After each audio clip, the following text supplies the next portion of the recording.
하야방송 뉴스입니다. 예장합동이 9월에 개최되는 103회 총회를 앞두고 이중직에 대한 이중잣대를 대지 말라는 주장과 함께 이 문제를 명확하게 짚고 넘어가야 한다는 지적이 나오고 있습니다. 전민주 기자가 보도하겠습니다. 총회에서 이중직이 대두된 것은 김영우 총장이 101회기 부총회장에 출마하면서부터입니다. 김영우 총장은 사실 이중직으로서 총대 자격이 박탈당한 적은 없습니다.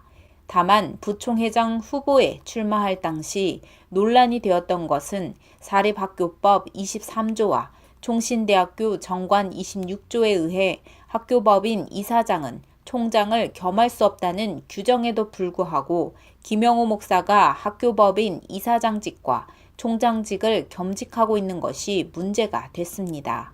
또 총장직은 노회 승낙을 얻어 기관 목사로 파송을 받아야 하기 때문에 서천읍 교회 위임 목사인 동시에 총회 산하 기관인 총신대 총장이라는 기관 목사가 이중직 논란을 불러일으킨 것입니다. 이후 이중직 문제는 102회기 총회에서도 계속됐습니다. 이번에는 이중직으로 총대권을 유보하는 사건으로 확대됐습니다. 당시 김성규 총회장은 교수와 목회를 하는 이중직이 있다며 103회 총회 전에 교수를 할 것인지 목회를 할 것인지 선택하도록 해야 한다고 제안하며 노회에서는 이중직을 정리해서 올리는 것으로 결정한 바 있습니다. 하지만 이는 총대로 참여한 모든 사람을 대상으로 한 것이 아니라 특정인에게 잣대를 잰 것으로 논란을 더욱 불러일으켰습니다. 총대 중에는 상당수가 담임 목사인 동시에 신학교 교수를 겸하고 있기 때문입니다.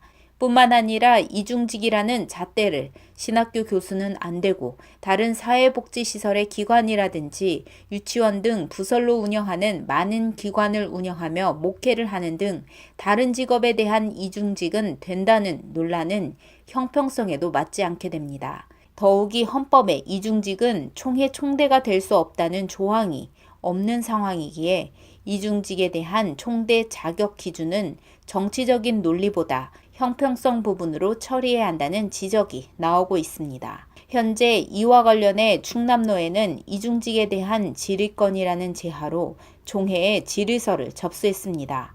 질의서에 명시된 내용은 이중직은 총회 총대가 될 수 없다는 조항이 헌법 어디에 등재되어 있는지 답변해 줄 것과 헌법에 없는 내용을 총회가 결의하면 무엇이든 다 할 수 있는 것인지, 또한 사례비를 받지 않아도 직이 2개이면 이중직에 해당하는 것인지, 이중직이 있다면 그 범위는 어디까지인지를 물었습니다. 이 같은 질의에 대한 답을 6월 15일까지 총회에 요구했지만 총회에서는 아직 답이 없으며 현재 이와 관련해 규칙부로 넘겨져 진행 가운데 있습니다. 하야방송 뉴스 전민주 기자입니다.